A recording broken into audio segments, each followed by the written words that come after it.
Bismillahirrahmanirrahim. Today our topic of discussion is sources of organic compound. कि organic compound के हमारे पास sources क्या है और ऑर्गेनिक कंपाउंड हमारे पास कहाँ से आते हैं। तो चैप्टर के स्टार्ट में मैंने आप लोगों से कहा था कि ऑर्गेनिक कंपाउंड के हमारे पास दो मेन सोर्सेज है। एक हमारे पास होते हैं नेचुरल ऑर्गेनिक कंपाउंड और दूसरे हमारे पास होते हैं जिन कंपाउंड को हम लेबॉरेटरी में प्रिपेयर करते हैं। तो सबसे पहले हम स्टार्ट करते हैं natural sources of organic compound. तो नेचुरल में हमारे पास आते हैं एनिमल्स एंड प्लांट, ये हमारे पास natural sources of organic compound है। अब एनिमल से हमारे पास कौन कौन से ऑर्गेनिक कंपाउंड ऑब्टेन होते हैं, तो इसमें हमारे पास सबसे पहले है प्रोटीन एंड सेकंड वन हमारे पास है फैट्स। अब प्रोटीन के मेन सोर्सेज क्या है, तो इसमें एग्स हमारे पास जो होते हैं प्रोटीन इसमें पाए जाते हैं, मटन है, चिकन है, जो हमारे पास जितने दालें हैं वगैरह वगैरह, ये हमारे पास मेन सोर्सेज ऑफ प्रोटीन है। सेकंड वन हमारे पास है फैट्स। फैट्स हमारे पास इसके मेन सोर्सेज क्या है, तो फैट्स हमारे पास होता है मिल्क में भी फैट होता है, बटर में भी होता है एंड चीज़ में भी हमारे पास फैट्स होता है। तो ये हमारे पास एनिमल से ऑब्टेन होते हैं प्रोटीन एंड फैट्स। और प्रोटीन कहाँ से ऑब्टेन होते हैं, egg, mutton and chicken. Fat कहाँ से ऑब्टेन होते हैं, फैट हमारे पास मिल्क, बटर एंड चीज़।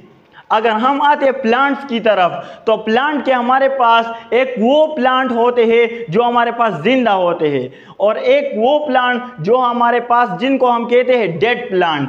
अब लाइव प्लांट कौन से होते हैं, वो प्लांट जो हमारे पास जिंदा होते हैं, यानी फोटोसिंथेसिस का प्रोसेस उसमें होता रहता है, तो उस प्लांट को हम नाम देते हैं लाइव प्लांट का।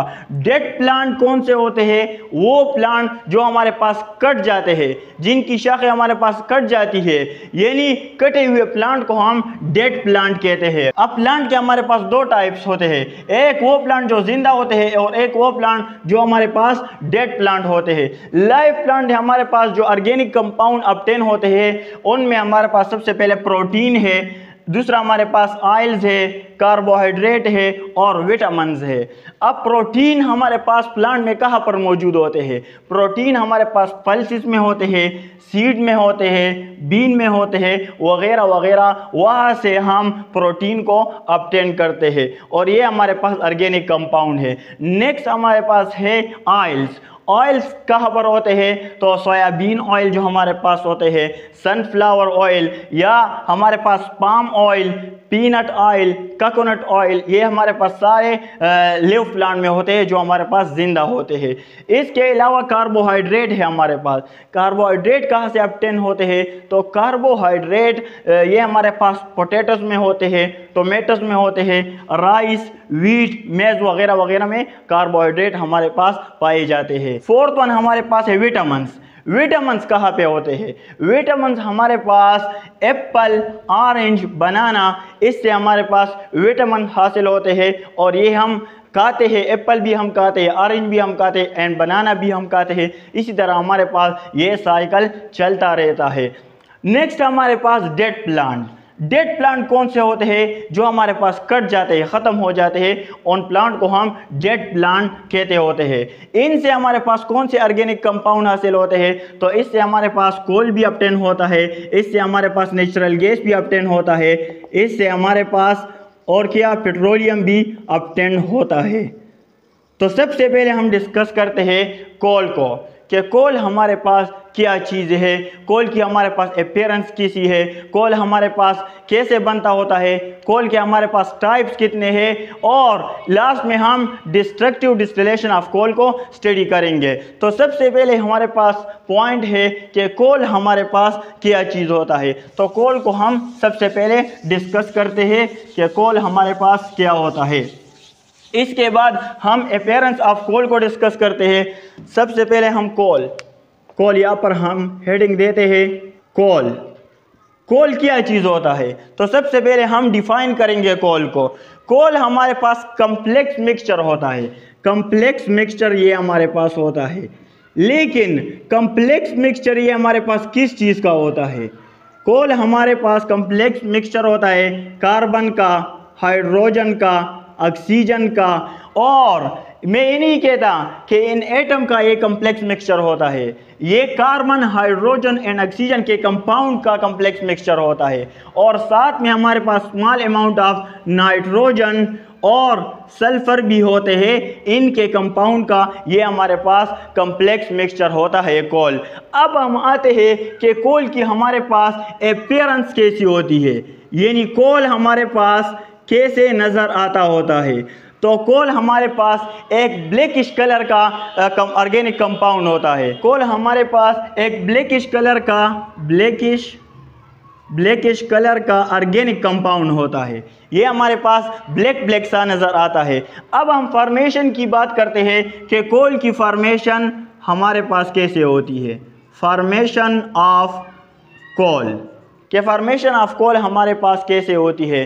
तो मैंने आप लोगों को स्टार्ट में भी कहा था कि कोल की फॉर्मेशन हमारे पास इस तरह होती है, जब हमारे पास प्लांट की डेथ हो जाती है, जब हमारे पास एनिमल की डेथ हो जाती है, तो वो कन्वर्ट हो जाते हैं किस चीज़ में, हमारे पास कोल में कन्वर्ट हो जाते हैं, हमारे पास पेट्रोलियम में कन्वर्ट हो जाते हैं, और इसके साथ साथ नेचुरल गैस में हमारे पास इसकी कन्वर्जन हो जाती है। अब ये कन्वर्ट कैसे होते हैं, फॉर्मेशन ऑफ कोल हमारे पास कैसे होता है। तो सबसे पहले हमारे पास जो प्लांट कट जाते हैं, एनिमल मर जाते हैं, तो वो बरिड हो जाते हैं under the mud, under the sand. जब हमारे पास वो दफन हो जाते हैं ज़मीन के अंदर, तो हमारे पास स्लो बाय केमिकल प्रोसेस के ज़रिए वो कन्वर्ट हो जाते हैं। मैंने कहा स्लो बाय केमिकल प्रोसेस, यहाँ पर हम लिखते हैं slow by chemical process. Slow by chemical process के ज़रिए हमारे पास वो जो प्लांट होते हैं, वो जो एनिमल होते हैं, वो कन्वर्ट हो जाते हैं, कोल में कन्वर्ट हो जाते हैं, पेट्रोलियम में कन्वर्ट हो जाते हैं, और इसके साथ साथ नेचुरल गैस में।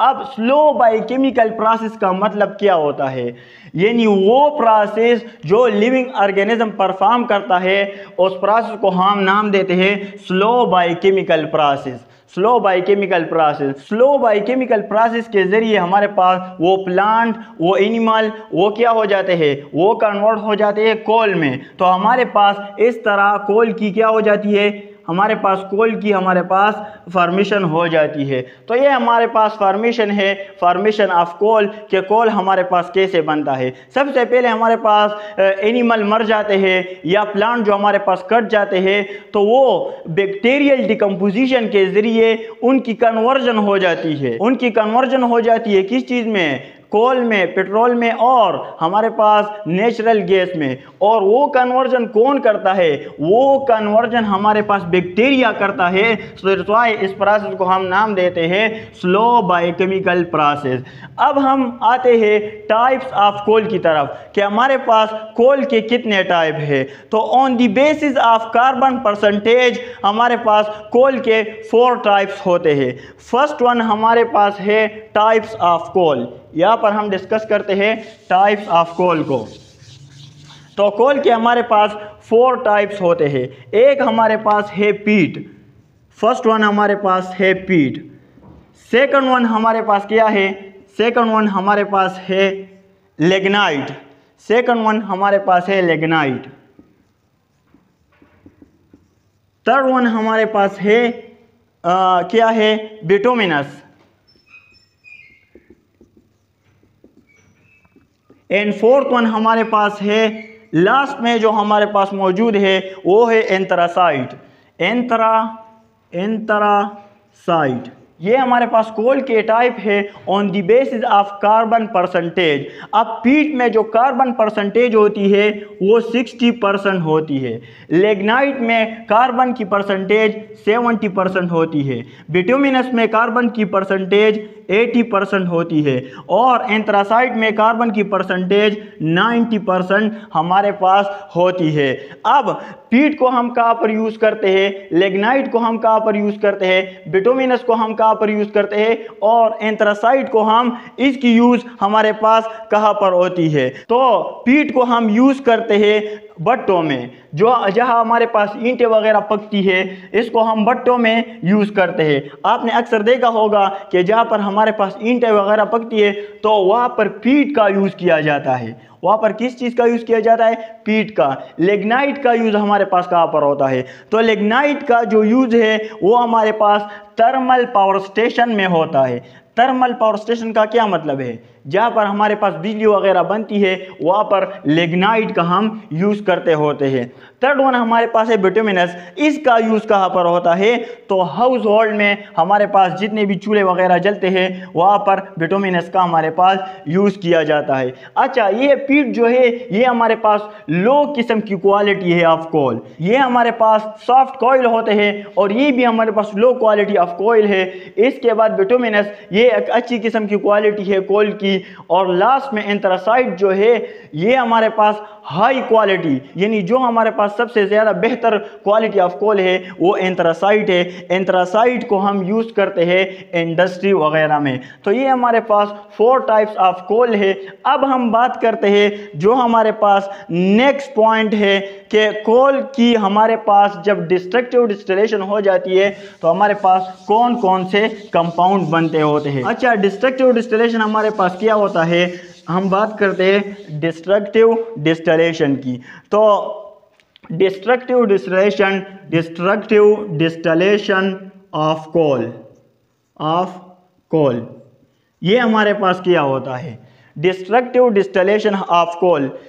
सबसे पहले हम ये डिस्कस करते हैं कि डिस्ट्रक्टिव डिस्टिलेशन होता क्या है।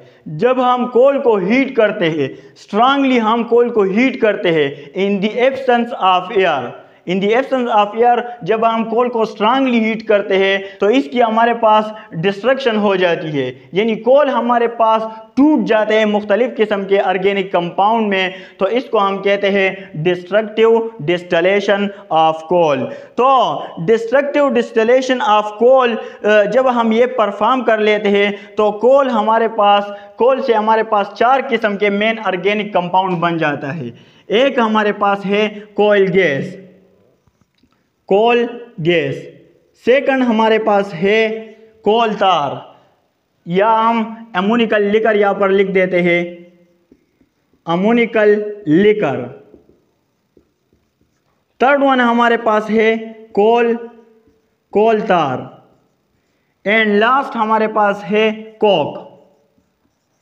जब हम कोल की डिस्ट्रक्टिव डिस्टिलेशन कर लेते हैं तो हमारे पास 4 किस्म के ऑर्गेनिक कंपाउंड बन जाते हैं। फर्स्ट हमारे पास है कोल गैस, सेकंड वन हमारे पास है अमोनिकल लिकर, थर्ड वन हमारे पास है कोल तार एंड फोर्थ वन हमारे पास है कोक। इसकी हमारे पास प्रोडक्शन हो जाती है जब हम डिस्ट्रक्टिव डिस्टिलेशन ऑफ कोल कर लेते हैं। तो डिस्ट्रक्टिव डिस्टिलेशन ऑफ कोल के बारे में मैंने अभी आप लोगों को बताया। जब हम कोल को हीट करते हैं, स्ट्रांगली हीट करते हैं in the absence of air, तो हमारे पास ये इस किस्म के ऑर्गेनिक कंपाउंड बन जाते हैं। अब कोल क्या चीज़ है? कोल गैस हमारे पास ये क्या होता है? तो कोल गैस हमारे पास मिक्सचर होता है। किस चीज़ का मिक्सचर होता है? हाइड्रोजन गैस का। हमारे पास हाइड्रोजन गैस का ये मिक्सचर होता है और साथ में हमारे पास ये मीथेन का हमारे पास ये मिक्सचर होता है। अच्छा, कोल गैस को हम यूज़ कहाँ पर करते हैं? तो कोल गैस को हम यूज़ करते हैं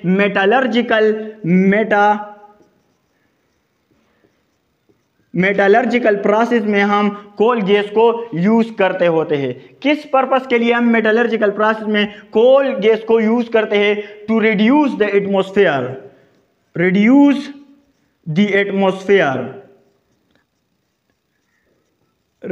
द एटमॉस्फेयर का क्या मतलब होता है? रिड्यूस एटमॉस्फेयर का मतलब ये होता है कि कोल गैस क्या करता है? Coal gas highly heat produce करता है। ये ऑक्सीजन के साथ रिएक्ट करता है। जब ये ऑक्सीजन के साथ रिएक्ट करता है तो ऑक्सीजन के साथ ये रिएक्ट करके ऑक्सीजन को ख़त्म करता है एटमॉस्फेयर से। जब हमारे पास ऑक्सीजन ख़त्म हो जाता है तो हमारे पास क्या होता है? मेटालर्जिकल प्रोसेस इजीली हो जाता है। अगर हम reduce the atmosphere coal gas को यूज़ नहीं करते तो क्या होगा हमारे पास? जब हम फॉर एग्जांपल हम कॉपर की एक्सट्रैक्शन की बात करते हैं, जब हम कापर की एक्सट्रैक्शन करेंगे तो ऑक्सीजन क्या करेगा, ऑक्सीजन इजीली इसके साथ रिएक्ट करेगा और कॉपर ऑक्साइड हमारे पास बन जाएगा। अगर हम आयरन की एक्सट्रैक्शन की बात करेंगे तो ऑक्सीजन इसके साथ रिएक्ट करेगा और आयरन ऑक्साइड हमारे पास बन जाएगा। तो कोल गैस को हम यूज करते हैं मेटलर्जिकल प्रोसेस में to reduce the atmosphere, mean कि ये ऑक्सीजन के साथ रिएक्ट करता है और एटमॉस्फेयर से जितना भी ऑक्सीजन है उसको ख़त्म कर देता है। नेक्स्ट हमारे पास है अमोनिकल लिकर। ये क्या चीज़ होता है, एमोनिकल लिकर हमारे पास क्या होता है? तो एमोनिकल लिकर हमारे पास एमोनिया गैस और वाटर, एमोनिया गैस और वाटर जब हमारे पास कंबाइन हो जाते हैं तो रिजल्ट में हमारे पास जो कंपाउंड बनता है उसको हम एमोनिकल लिकर कहते हैं। एमोनिकल लिकर हमारे पास जो होता है वो नाइट्रोजीनियस फर्टिलाइज को तैयार करने के लिए यूज होता है। नाइट्रोजीनियस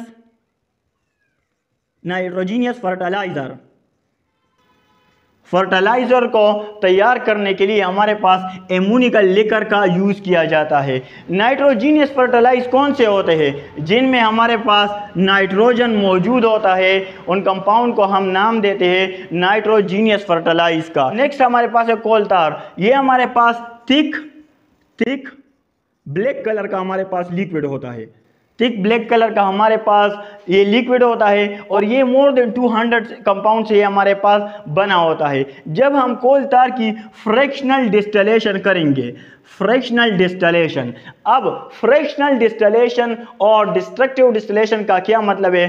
फ्रैक्शनल डिस्टिलेशन हमारे पास ये है कि हम ऑर्गेनिक कंपाउंड को on the basis of boiling point एक दूसरे से सेपरेट करें, तो इसको हम फ्रैक्शनल डिस्टिलेशन कहते हैं। जब हम कोल की फ्रैक्शनल डिस्टिलेशन कर लेते हैं तो क्या होता है? तो हमारे पास मुख्तलिफ किस्म के ऑर्गेनिक कंपाउंड बन जाता है। इंपॉर्टेंट हमारे पास है एनालीन C6H6, बेंजीन, टालवीन वगैरह हमारे पास ये कोल तार से बन जाते हैं जब हम इसकी फ्रैक्शनल डिस्टिलेशन कर लेते हैं। लास्ट में हमारे पास है कोक। अब कोक क्या चीज़ है? जब डिस्ट्रक्टिव डिस्टिलेशन के नतीजे में हमारे पास सारे कंपाउंड यानी कोल गैस, एमोनिकल लिकर, कोल तार ये निकल जाते हैं तो लास्ट में हमारे पास एक ब्लैक कलर की रेजिड्यू बच जाती है जिसको हम कोक कहते होते हैं। तो कोक हमारे पास क्या होता है? ये भी एक ब्लैक कलर का लिक्विड होता है और ये किस पर्पस के लिए हमारे पास काम आता है? To reduce the atmosphere. ये भी ऑक्सीजन के साथ एटमॉस्फेयर में रिएक्ट करता है और एटमॉस्फेयर से ऑक्सीजन को ख़त्म कर देता है और ये भी मेटलर्जिकल प्रोसेस में काम आता है। तो ये हमारे पास सारा डिस्कशन थी कोल के बारे में। नेक्स्ट हमारे पास है पेट्रोलियम। तो पेट्रोलियम को हम अगले चैप्टर में इंशाल्लाह डिस्कस करेंगे। पेट्रोलियम का मतलब क्या होता है? तो पेट्रो मीन रॉक और ओलियम मीन ऑयल, यानी वो ऑयल जिसको हम राख से ऑब्टेन करते हैं। हम क्या करते हैं कि हम ग्राउंड में वेल बनाते हैं और इससे हम पेट्रोलियम को ऑब्टेन करते हैं। तो इसके बारे में हम अगले चैप्टर में इंशाल्लाह पढ़ेंगे। लास्ट में हमारे पास है नेचुरल गैस। नेचुरल गैस क्या होता है? तो ये हमारे पास लो